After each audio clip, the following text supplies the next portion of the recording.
Bien-aimé, l'évangile qu'on t'a prêché, viens à Jésus, tu auras ça, est un mensonge. Car la femme au dos courbé malade depuis 18 ans dans l'église, elle est restée sans résultat, mais elle n'a pas fait de cela son malheur.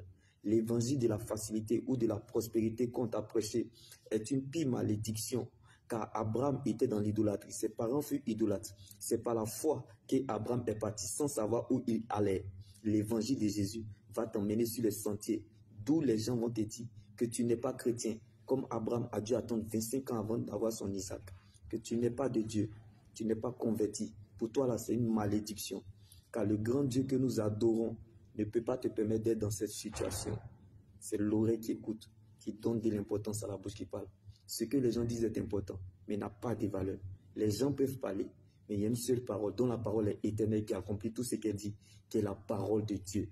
Reste focalisé sur elle. Elle te mettra à l'aise et te fera du bien. Car ce n'est pas la joie du moment qui compte pour Dieu, mais plutôt la finalité de son plan qu'il a déjà établi pour notre vie. Donc la fête changera de camp.